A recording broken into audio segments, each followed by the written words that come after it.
What is going on, baseball fans? Jeremy Laracuente here for the Baseball Banter Broadcast. And on this broadcast, we are previewing opening day. That is right, baseball fanatics. We have made it to opening day. The start of the 2023 regular season is upon us. We have all 30 teams taking part in today's festivities, 15 different games. We'll see some definite great performances tonight, and today is just the start. So we're going to preview it, we're going to go through the games, see what matchups are most intriguing to us, and at the end we are going to really see the start of the 2023 regular season. Now, if you've been with us throughout the course of the offseason, you know we've done a lot on this channel in terms of predicting what is going to happen, the award winners, the division winners, and I've even predicted who is going to be a part of the World Series this season. Now, that being said, I want to hear all of your early season predictions down in the comment section below, or you can find me over on Twitter at banter_baseball, and we can keep that conversation rolling. But as we begin, there are matchups taking place basically every hour, starting at 1 o'clock this afternoon, Eastern Standard Time. The first two games on the docket are the New York Yankees taking on the San Francisco Giants, and the Atlanta Braves heading to the nation's capital, Washington, D.C. Now, we have a corresponding article up previewing each and every one of these matchups on laracuenteledger.com. I will leave links to the article in the show notes of this video, so make sure you check it out. This is absolutely a monumental day, in my opinion. Just to go off on a little side note, a little tangent here, the Major League Baseball opening day should be a national holiday. Everyone, unless you work at the ballpark, should be off for this day. To me, it's that huge. It's that important. And the Yankees are going to be facing off against the San Francisco Giants. We're going to see Logan Webb versus Garrett Cole, the debut of a couple of prospects, one on each side. The left fielder for the San Francisco Giants and the shortstop for the New York Yankees. So, important matchups to pay attention to. It's going to be very interesting to see how things kind of shake out for both of these clubs. The Giants are in a position where they're going to be chasing down the Padres and the Dodgers. The Yankees are trying to hold on to their divisional crown, with teams like the Blue Jays, Rays are coming after them. So, very interesting matchup to start the day. We also will see the Atlanta Braves, who are going to try to get back to not just being a postseason team, a postseason contending team, but also the World Series team.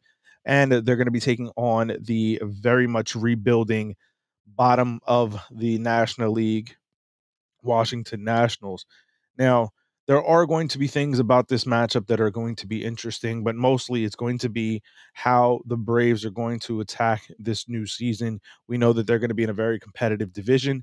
The Nationals are in that same division. And in my opinion, with the balanced schedule, having less games against your interdivision opponents, it really lends itself to Atlanta having to capitalize even more so on these matchups with teams like the Nationals that are rebuilding, because it's going to be very important for them in order to have them succeed at the goal that they're looking for, which obviously for a contending team like Atlanta is to win the World Series. You definitely want to win these matchups. From there, at the 2 o'clock hour, we're going to have another couple of games. First of which is the Baltimore Orioles heading into Boston to take on the Red Sox. This is an interesting matchup because, to me, there's a lot of baseball pundits and fans that believe these are the fourth and fifth best teams in the American League Central. Here, we've predicted that the Orioles will finish in third place. I think that this is a team that is on the rise, and I think with their young players in terms of Adley Rutschman, Gunnar Henderson, this is going to be a team that has a little bit more energy, a little bit more of youthful exuberance, and really puts them in a position to try and succeed. For Boston, it's going to be a prove-it year. And I think that there's a lot of struggles. They've lost a lot of morale in terms of the clubhouse, in terms of the fan base. And I think that it's going to be important for Boston to really come out strong in this 2023 season, because if they can start to win ball games while they're waiting for guys to get back, like a Trevor Story, who's a very important cog for them, a very important piece, is going to be extremely important that they be able not just on opening day, but to really start to set the tone for their season and try to get back to being a postseason contending team and not the fifth team in the division. Now, the next game at that 2 o'clock hour is an interdivision NL Central matchup between the Milwaukee Brewers and the Chicago Cubs. These two teams to me are very, very intriguing. I think that the Cardinals are going to win the division, but both of these teams have an opportunity to really put pressure and try to go after that division. I think that the pitching for Milwaukee is like second to none. They have a very good starting pitching rotation. They have a very good closer in Devin Williams. And then when you're looking at the Cubs, I think that they've revamped things to where their offense is really going to be what carries them. I think that they do need a little bit more help in the pitching department. Yes, they picked up Jameson Tyone to pair as a 1-2 combination with Marcus Stroman, and it's going to be an interesting season in Chicago, no doubt. But very intriguing matchups. From there, at the 3 o'clock hour, we will see the Detroit Tigers taking on the Tampa Bay Rays. Tampa is in an interesting position right now. We know that there's a lot of speculation and rumors in terms of them moving, looking for a new stadium, whether they're staying in Tampa, if they're going somewhere else. There's a lot of just kind of clouds above this organization right now, not to mention the terrible playing conditions that they suffer under at Tropicana Field. On top of that, you have a team that has consistently been one of the more creative teams when it comes to shifting and opener strategy, bullpenning, all these different things, these different strategies that are now slowly starting to be ruled out of, legislated out of the game. We know how these new shifting rules are going to play out. Two infielders on each side of the second base bag. They have to have their feet on the infield dirt. It's going to be very, very interesting to see exactly how these changes are going to affect a team like Tampa that has had to be creative in order to maximize their talents and their abilities because of having such a low payroll. Now, on the other side of things, for Detroit, this is a team that is going to want to bounce back in a big way. They made some very big investments last offseason, bringing in Eduardo Rodriguez, who's going to be their starter for opening day, bringing in Javier Baez. And those moves just did not seem to work out for them in 2022. I think that this is now a new year, a fresh start. And I think that both of these players, the team itself to me, is in a position where they're going to kind of relax a little bit, ease off the throttle, and start to just see what they have. Let their players develop, let their players grow. And this is going to be the first step in that progression. Now, as we move on to the 4 o'clock hour, we have quite a few games at that hour. First of which is going to be the Philadelphia Phillies taking on the Texas Rangers. Now, what is most intriguing to me about this matchup is the Phillies were not able to escape Jacob DeGrom. He departed to a new league on a new team, but still for Philadelphia, they're facing a familiar foe. Now, what you're going to get out of Jacob DeGrom, we'll have to wait and see. Is this going to be vintage DeGrom that is capable of just dominating right out of the gate and never easing up? Or is this going to be a Jacob DeGrom that they're going to have to ease his workload to try to manage him to be able to keep him healthy and on the mound? As far as Philadelphia, you know that this is a team that is hungry. They had an improbable run to the World Series in 2022, but they're not going to sneak up on anybody this year. They're not going to surprise anybody. They went out, they made a huge investment in Trey Turner. To me, a monumental move, a move that it was, to me, the one thing that was missing from Philadelphia in their World Series run in 2022. I think that if they had a guy like Trey Turner, they could have beaten the Houston Astros. I know that's a big, bold statement to make, but I believe very much in the talent that Philadelphia has. And I think that they're hungry now. They got a taste of it and they want to go all the way and win the World Series. Again, they were very aggressive this offseason, bringing in some different players to kind of help move things along, biggest of which, most importantly, is Trey Turner. So big matchup there. Then we're going to get arguably what I coined in our article on LaTeCuentaLedger.com, the most inconsequential matchup of the day. It is two rebuilding teams in the Pittsburgh Pirates taking on the Cincinnati Reds. Now, I say that and I mean no disrespect by it. I think that both of these teams are in a very unique position. They're in a position where they're obviously looking to work their way up. They're allowing their players the time to develop, to grow. They brought in veterans who are going to be able to kind of solidify and stabilize what they have in house on a daily basis while they allow that young talent to kind of grow and mature. I think that both of these teams are going to find themselves very quickly on the rise because of the talent that they have in house.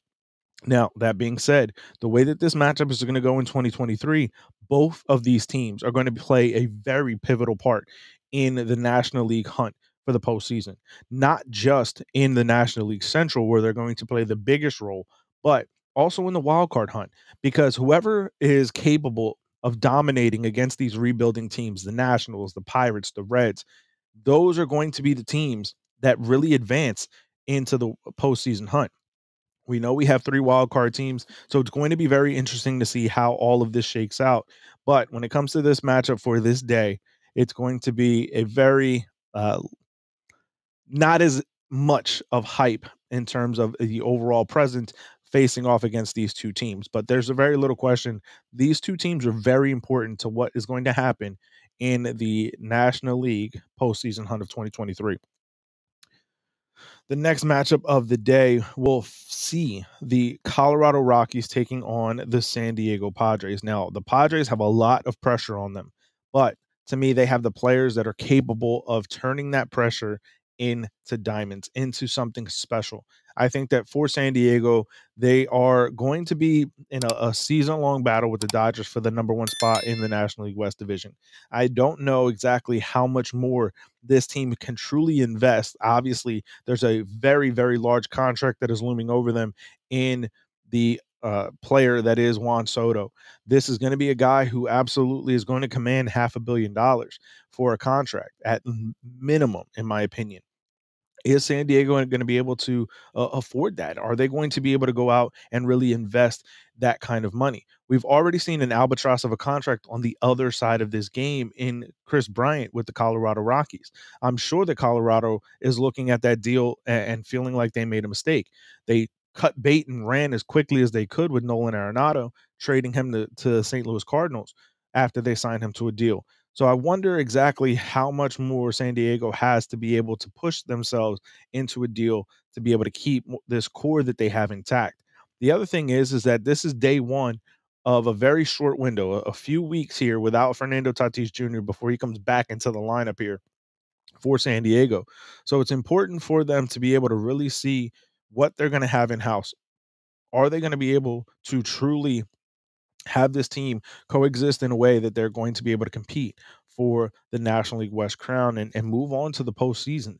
This is a big year for San Diego, in my opinion, because they've invested a lot of money on this team, and there's still more money to be invested if they're planning to try and keep Juan Soto. Now, the following matchup of the day is the Toronto Blue Jays taking on the St. Louis Cardinals. Now, to me, Alek Manoah for the Blue Jays is a dark horse in the American League Cy Young race. I think that this is one of the more dynamic arms and minds in baseball. This guy is aggressive, he's hungry, and this is a pitcher that absolutely has no fear. And when you have that, you go after and you attack batters, and you see it in the way that he delivers the ball. You see it in the way that he gets after it. And to me, this is, again, a dark horse for the American League Cy Young Award. When you look at this matchup, this to me is a very heavyweight matchup tonight. I think that both of these teams have incredible offenses, have pitching staffs that are going to be very much now. The Blue Jays pitching staff to me has the slight edge over the Cardinals, but I think that both of these staffs are going to be able to really put themselves in a position to try to win ball games. They're going to keep their teams inside of the hunt, inside of games each and every day, but it's going to be the offenses that are going to carry both of these teams. How that plays out tonight, we'll have to wait and see, but I think that this is a very, very good matchup for both squads. Next up from there is the Minnesota Twins taking on the Kansas City Royals. The Royals are rebuilding. They're in a position right now where it's about letting their young players grow and develop and really hone in their skills and their talents at the major league level. A player like Bobby Witt Jr., who spent time now with the WBC around the guys, some of the more legendary veteran players that we have in this game, is really going to be able to pick up some things. I also think that with the performance that we saw from a guy like Nicky Lopez for Team Italy in the WBC is really going to translate well for him this season. I think that for Kansas City, this is going to be a very fun season for them because there's no pressure. They're going to allow their guys to go out there to learn, to grow, to develop, and really within the next couple of years, I think that they're going to be a much more formidable threat because of the depth and the growth that they're going to learn in this upcoming season. Now, when it comes to Minnesota, this is a team that is absolutely on par with any of the others in the American League, and they're going to try to really push themselves back into a position of postseason contention. They went out and re-signed Carlos Correa. They traded for Pablo Lopez, and to me, this is a team that is really trying to push the envelope at the top of that American League Central Division. It's going to be a battle with the Guardians and the White Sox for the Twins to be able to really push towards the top half of this division, to be able to push towards the postseason. And I think that for the strength that is in the American League East and the American League West, whoever wins the American League Central is going to be the only team coming out of the Central. And that may seem like a bold claim to make, but I just think that for these squads, the opposing divisions within their league are just so strong that they have to really push themselves. So I think for Minnesota, tonight starts the grind of 162 to push themselves in a position to be the number one team in the American League Central. Now, arguably, the pitching matchup of the night will take place when the New York Mets take on the Miami Marlins. Max Scherzer versus Sandy Alcantara.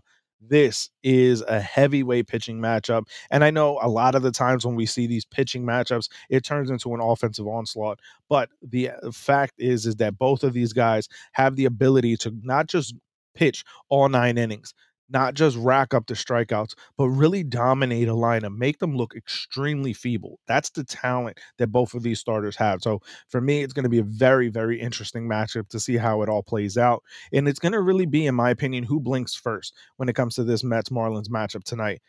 Very interesting. I cannot wait to watch this game.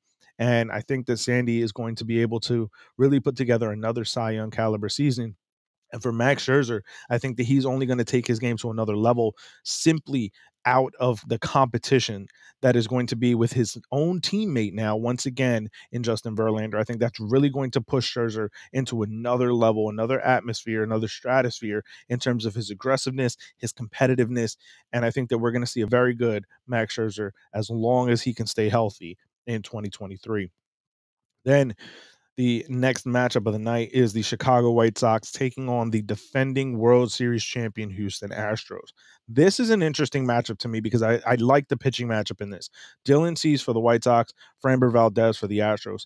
This is going to be a matchup, and I think that it's going to hurt the Astros a little bit in terms of not having Jose Altuve, who's a clubhouse leader, and not just the presence in the lineup, but somebody that it really ignites this team in the way that they go. That being said, I think that they have plenty of guys in that clubhouse who are not just capable of putting on that leadership banner, not just putting on that role of the team leader, the team energy source, but guys who absolutely know how to win. The acquisition of Jose Abreu to me is going to be a very big move for this club.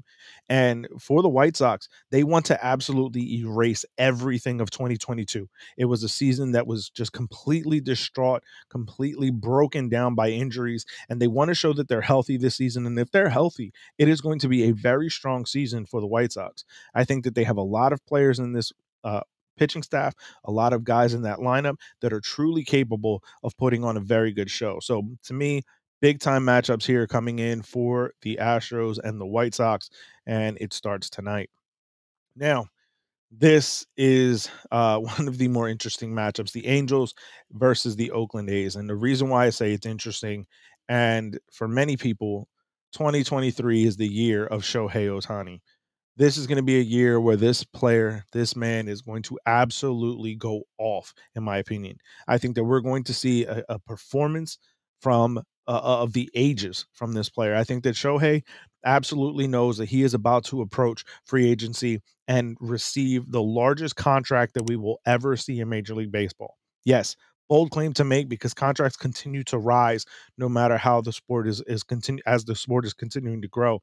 But I think that when you're dealing with a guy like Shohei Ohtani, an absolute unicorn in our sport, who is capable of being an elite hitter, and an elite pitcher at the very same time. We don't see that. We don't get that in this sport.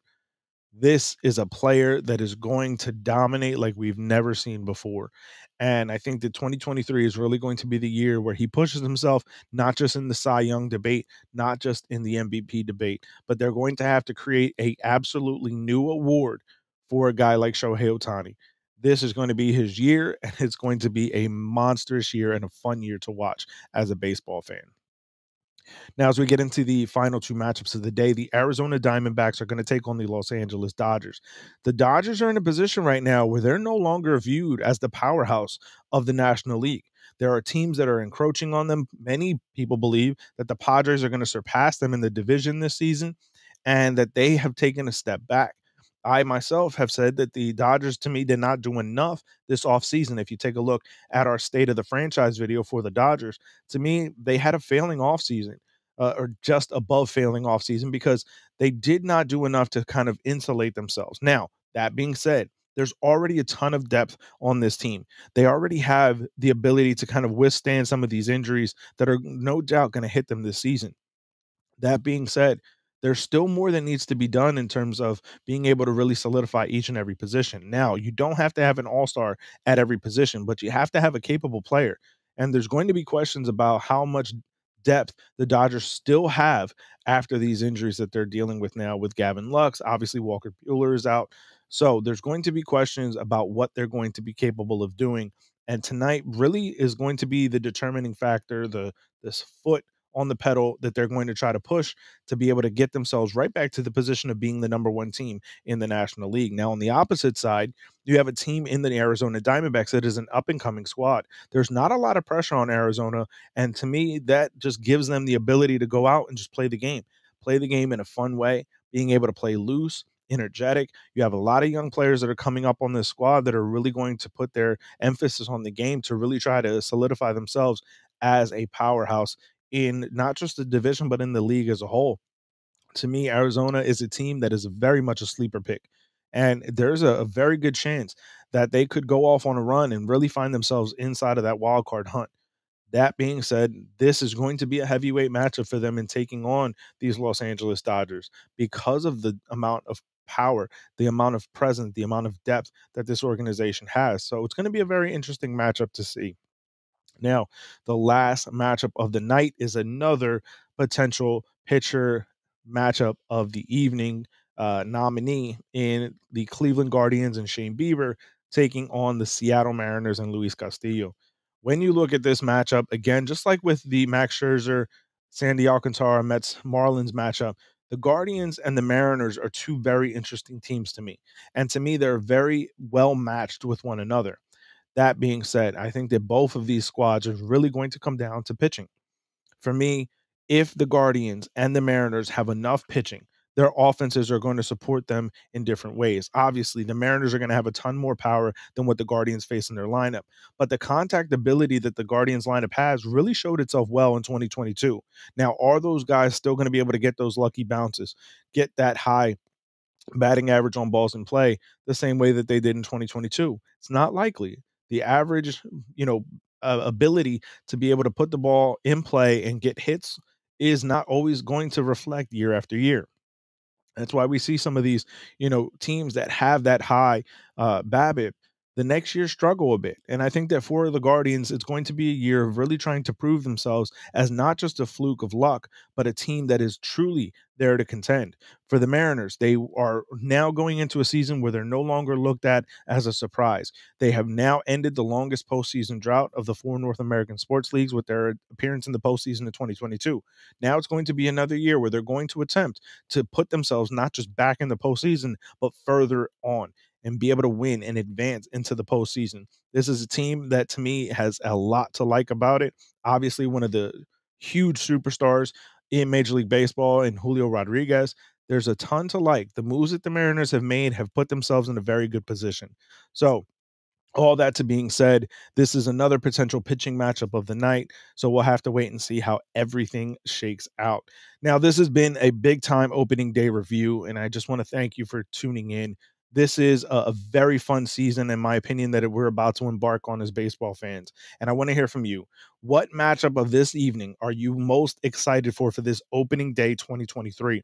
What are you most looking forward to from the season as a whole? And who are your selections? As I asked in the beginning of this video, let me know some of your predicted thoughts on the season for this 2023 campaign. Let me know that all down in the comments, or you can find me over on Twitter at banter_baseball, where we can keep the conversation rolling. If you want to find us more, we have our Instagram and TikTok page at Baseball Banter Broadcast, where we do a ton of coverage there day in and day out on the Major League Baseball season of 2023. So make sure you keep it locked in all across those platforms. If you want to find us more, we have daily articles that go up on laracuenteledger.com, most of which cover the world of Major League Baseball. So if you love the world of baseball, make sure you check out laracuenteledger.com.